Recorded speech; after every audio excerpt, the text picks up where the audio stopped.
नमस्कार मंडळी. स्टार प्रवाहावरील घरोघरी मातीच्या चुली या मालिकेच्या पुढील येणाऱ्या भागामध्ये आपल्याला असं बघायला मिळणार आहे की बराच वेळ उलटून गेलेला असतो, पण जानकी काही घरी परतलेली नसते. तेव्हा ऋषिकेश हा खूप टेन्शन मध्ये येतो. तेव्हा सुमित्रा म्हणते की तू बाजार समितीच्या रस्त्यावर शोधलंस का जानकीला? तेव्हा ऋषिकेश खूप घाबरलेल्या आवाजात म्हणतो की मी अशी कोणतीच जागा नाही सोडली जिथे मी तिला शोधलं नाही, तरी तिचा काहीच पत्ता लागलेला नाही.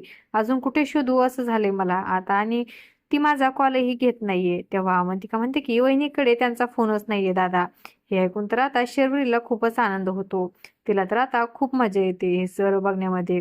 तर तेव्हा ऋषिकेश आता परत जानकीला शोधण्यासाठी बाहेर जात असतो. तेव्हा शर्वरी चांगुलपणाचं नाटक करत म्हणते की दादा, तू वहिनीला कुठे शोधशील रे? कुठे गेलीये काय माहिती? येईल ती परत, तू काळजी करू नको. तेव्हा ऋषिकेश म्हणतो की मी बघतो कुठे शोधायचं ते, पण ती घरी येईल यावर मी आता अवलंबून राहणार नाही. तर ऋषिकेश आता शोधायला बाहेर पडणारच की जानकी समोर दिसते. आता हे पाहून आता शर्वरीचे चांगलेच 3-13 वाजतात. तिला खूपच मोठा धक्का बसतो की घरी ती सुखरूप कसं काय आली म्हणून, आणि जानकीला काहीच कसं काय झालं नाही म्हणून.